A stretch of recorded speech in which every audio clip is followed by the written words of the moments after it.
The Sunday after Christmas is celebrated as the Feast of the Holy Family. And I have here an icon of the Holy Family, of Jesus and Mary and Joseph. And this icon actually hangs in the kitchen of my family as a reminder to my family that we ought to be like the Holy Family and that Jesus was born into a family very much like our own. Now, it might be easy for us to look at the Holy Family and say, well, that's not like our family, at all. And, maybe you have a similar experience of this. There are a lot of differences between the Holy Family and ours. For one, Jesus was an only child, and we have 6 kids. So there's, brothers and sisters running around everywhere. Jesus never had to share a bedroom with a younger brother or share his toys or anything like that. Jesus's mother is the Immaculate Virgin Mary, sinless her entire life. As much as I love my wife, she's not immaculately conceived.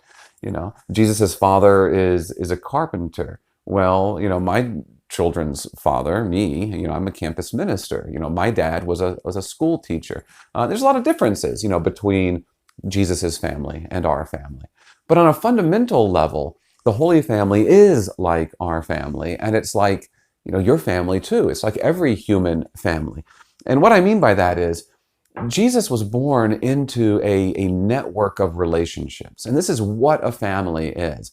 When God became incarnate, he could have become to incarnate independent of a family. He could have made for himself a body from dust, like he did with Adam in Genesis.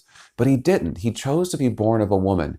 And that woman, Mary, was herself related to her parents, Joachim and Anne, and they were related to their parents. And they had this extended network of relationships. It was a family. And this is how you and I and every other human being comes into the world. We enter into it through a mother and a father. And so when we're born, we already have this network of family around us that we're connected to. And if you think about the Holy Family and the extended family that Jesus is related to, we know some of their names. We know John the Baptist was his cousin, and James, and we know Mary's parents, Joachim and Anne. And if you take that genealogy of Jesus far enough back, all the way back, you see there David, and you see, Isaac, and you see Abraham, and all the way back, you can trace it to Adam and Eve. So the Holy Family that Jesus was born into is the human family. We're all sons and daughters of Adam and Eve, to use the phrase that C.S. Lewis used in the Chronicles of Narnia, right? This is our family. And this isn't just a matter of religious doctrine, but this is borne out by genetic science and statistics, right? We're all related. If you go back so many generations, I think it's 1,000 years, statistically, we're related to everyone else on the planet. And so even if I meet someone from the other side of the globe, born and raised on a different continent, that person is my cousin. They might be my 30th cousin or my 40th cousin, but they're still my cousin. We're all part of the one human family. And it's this family that Christ chose to be born into. Why? Well, the thing about families is, they tend to resemble one another. I've got pictures of some of my boys that, from when they were younger, 3 or 4 years old, that look almost identical to pictures that my mother has of me when I was that same age. And it's not just physical appearances either, but in the way they act and the things that they say. I can think of many times that my mother, who knew me as a child, will look at my children in the way that they're sitting or the way that they're standing and say, you used to do just that. That's just like you when you were younger. Families have this family resemblance. And, the broader family of Adam and Eve that we're all members of, we have our family resemblance too. Who did Adam and Eve resemble? Well, you go back to Genesis and we're told that they were made in the image and likeness of God.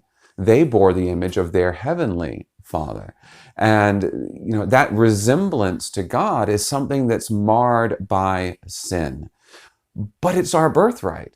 And this is why when Christ came into the world through a family, he was born of a mother who herself was not marred by sin.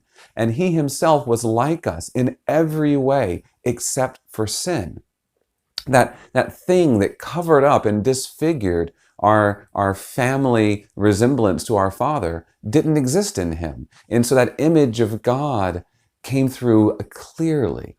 And this is the gift that he comes to give to us at Christmas, is this renewal of our family inheritance, that image of God, that likeness to the Father that we're all meant to have as members of his holy family. So the Holy Family is our family. It's part of that extended network of relationships that Christ came to heal so that we may once again bear the image of the Father. Merry Christmas and praise be Jesus Christ.